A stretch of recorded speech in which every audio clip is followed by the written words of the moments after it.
So friends, let's see today's Shan Bombay chicken biryani recipe. Now here I've taken half a kg or 500 grams of chicken. You can use on the bone. I'm using boneless. I'm going to add 2.5 tablespoons of ginger garlic paste. I'll leave a recipe of how I prepare this paste at home in my description box as well as comment section below. Next, I'm going to add 2.5 cups of thick dahi or yogurt. Again, I'll leave a link of how I prepare this dahi at home. Next, I'm going to add about 3 tablespoons of fried onions and leave about 2 tablespoons for garnish.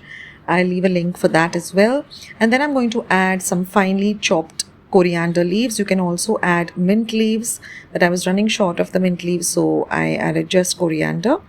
Then I'm going to add half a cup of Shan Bombay Biryani Masala. You can add as per your taste. If you want a nice strong taste, you can add more. If you want a very mild taste, you can add less. Mix all of this really fine, well together. And you're going to just cover and keep this for at least a minimum of 15 to 20 minutes. You can also keep it overnight if you have the time.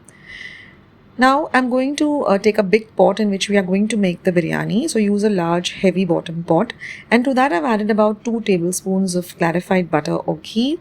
Once the ghee is hot, I'm just going to add 1 medium tomato that I've just chopped roughly, and I'm going to fry this tomato really well till it becomes nice and soft. So this took me about 2 minutes till the tomato became nice and soft. Now once the tomato is nice and soft, I'm going to add this marinated chicken. So like I said, you can use chicken on the bone, you can use boneless chicken, and you're going to mix all of this really well together, and we're going to fry the chicken also. So I fried the chicken for about 5 minutes in this tomato and ghee. This is a really very delicious dish, and you get this Shan Bombay Biryani Masala online, and I'll tell you where else I get it. Keep watching the video. Now I added 1.5 tablespoon of Kashmiri red chili powder. This is just for the color. It doesn't add any spice. So this Shan masalas are all available on Bazar Road in Bandra West. There is this shop where you get all Shan masalas, sheikh kebab and many other masalas.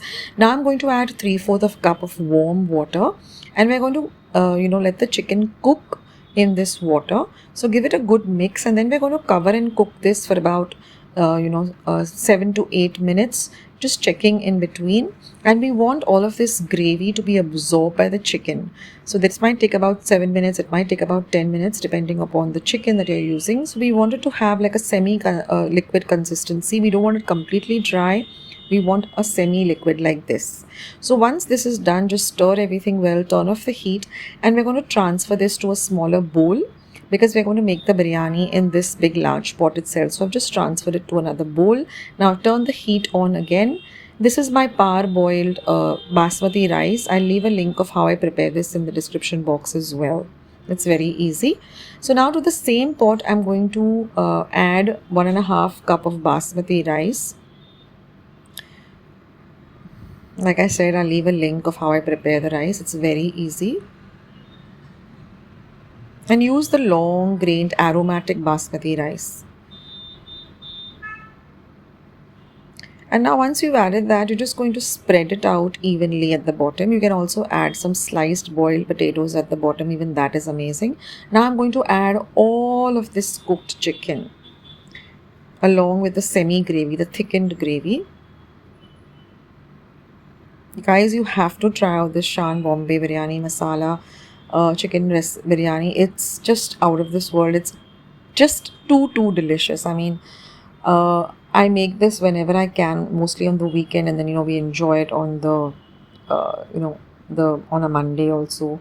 It tastes amazing. Now I'm going to add the remaining cooked basmati rice. Again, spread it out evenly.